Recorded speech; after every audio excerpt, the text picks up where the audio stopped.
Hi, my name is Dawn Varava and I am an actor.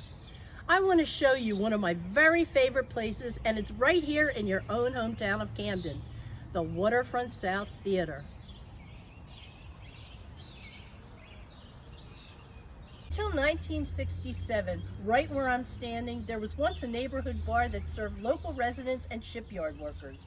That building stood abandoned for years until, through the help and generosity of local nonprofits, it was torn down and this beautiful theater was born. Now, I guess when you think about seeing a play or even being in a play, you think mostly about the actors and maybe the playwright. But there are so many people who commit their time and talents and enthusiasm to get that play onto the stage and make it an exciting production for the audiences. Let's go inside so I can introduce you to some of them. Here's our lobby, but it's not just the place to go wait until the auditorium doors open. There's a lot going on behind the scenes here and many volunteers to do it. First, there's the ticket booth, where someone is not only selling tickets, but also keeping track of all the tickets bought in advance. Once those auditorium doors open, there are volunteers collecting tickets and handing out programs. Since we don't have assigned seats, it's a good idea to get here early so you can find a spot you like. But you won't be bored. While you're waiting, you can visit the concession stand and load up on snacks. This area is always a good spot to meet up with your friends or make some new ones. Or you can look at the awesome photos from past productions.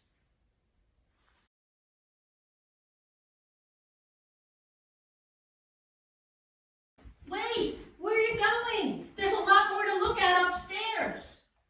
In normal times, and by that I mean pre-COVID, in order to run a complete season of performances, one play is usually in rehearsal while another is being shown. The actors and director in rehearsal can't use the stage downstairs because it is most likely set up very differently than what their play needs. Here we have our third floor rehearsal space. Tape is laid out on the floor to represent what the set for this show will look like. And so the actors will get a feel for the space in which they'll be working, and the director will be able to visualize what the cast will look like once they are on stage. Up here, we also store various costumes, props, and furniture. Each show will have someone in charge of selecting and fitting costumes, choosing and even making props, and deciding which furniture pieces to use. You know that during a show, the actors aren't always on stage. They need somewhere to wait, somewhere to change costumes, and somewhere to put on makeup, and somewhere out of earshot of the audience. This is what's known in theater lingo as the green room.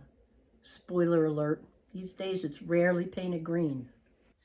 They even have a secret way to look out onto the stage and audience. Hello, it's Sue! Just kidding. Any actor who does that would soon find themselves out of work. A lot of the magic of theater is created in this tiny space. This is where the lighting designer and sound technician work. You can have the most amazing set on the stage, and SCTC is fortunate to have an amazing set designer and builder. And you'll be meeting him next. But the lights are what bring it to life. The lighting designer can create a mood, turn daytime into night, or single out one actor to deliver a monologue while casting the rest of the stage into shadows. The sound technician needs to place sound cues, such as a doorbell or an explosion or a car screeching away, into just the right place with no hesitation, so it will fit seamlessly into the action. This is also from where the stage manager runs the show. In theater lingo, that means telling everyone what to do. I would now like to turn things over to our extraordinary set designer, Robert Bingaman, who is going to show you how sets are created and built. Hi, I'm Robert Bingaman, South Camden Theater Company's scenic designer. I'm just below where Dawn is, showing you around, down in the basement.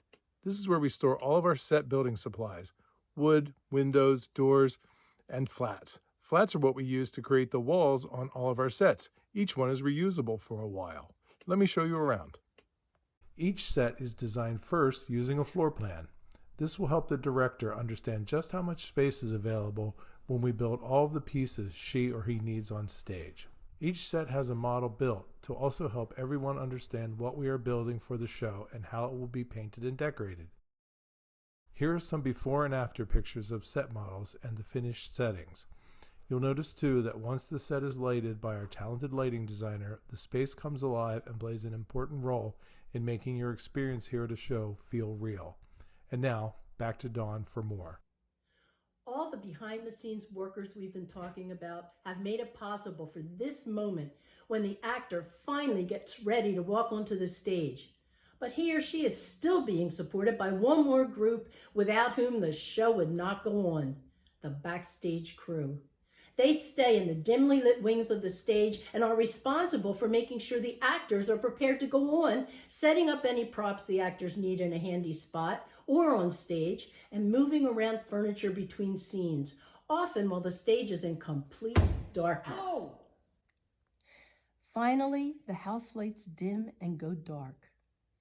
The stage lights come up, and the actors begin to bring their story to life.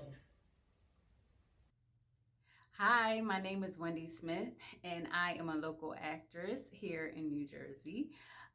I've been acting since I was in the 11th grade, and once I graduated high school and went to college, I realized that I wanted to take theater arts a little bit more seriously and just know more about it besides being in the school play. So once I got into college and learning, how to be in the moment, how to do your backstory when you are a character is what I most enjoyed. Moment to moment is very important, and learning who that character is, like what is the time period in which you're acting, how old is the character, who was your character before you got to a particular scene, who is your character once they leave the scene, like what are they doing, how do they think, how do they move, how do they speak? Because when you get the dialogue or of a scene or the actual script and you read the whole play from beginning to end, you kind of get a sense of who everyone is in the show. But then once you get your character, who is your character? Why do they say the things that they say? So that's how I became Kame or any other character that I receive. And allow their skin to rest on my skin is when I do my backstory of who that person is, the time period, who, what, when, and where. Where were they from? Who are they? When did they get to this specific spot in the show? Why are they here? That's all important in when you're portraying a certain character. And letting go, oh my gosh.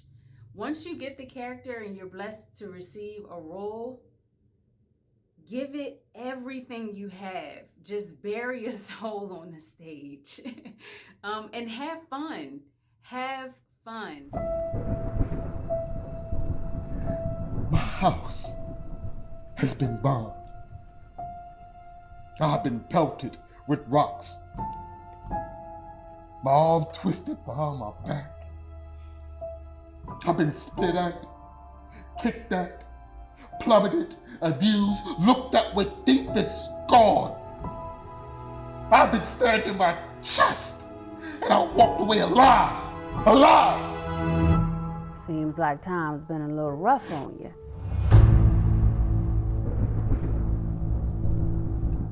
Hi, my name is Eric Carter.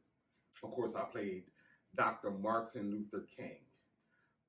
This character, of course, he's one of the greats, right? He's one of our leaders. So how did I get into this character?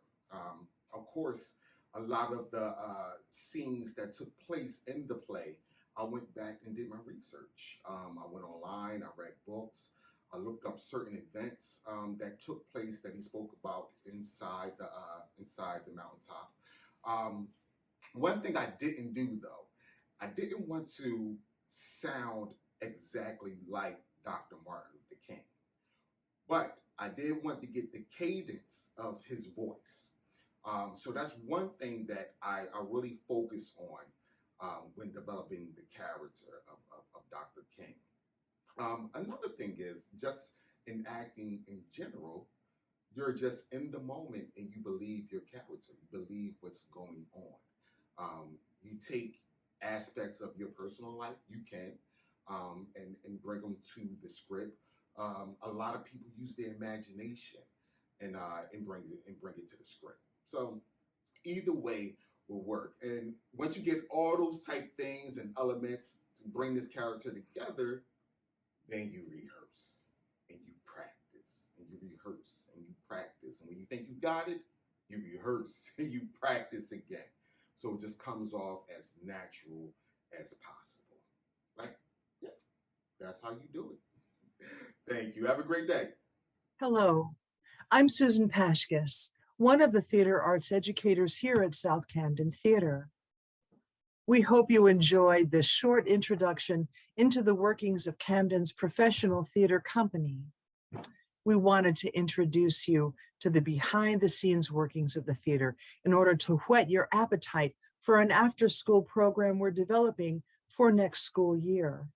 Our goal is to create a program where students can learn about all aspects of the theater. Acting and directing are just two of the areas we'll be exploring. We'll also teach about how our shows make it to the stage. Students will learn about box office, scenic design, costuming, sound, and lighting. These areas of the theater are just as important as being on stage. We hope that you'll be able to join us for our after-school program at the theater. Each weekly experience will teach you how we get things done. This is an in-depth program designed to make your experience at school and after school even more rewarding. We'll be announcing the dates for the program in September. Join us. Come in and see Camden's professional theater, the first theater built in Camden in over 100 years. We're here to entertain, engage, and educate.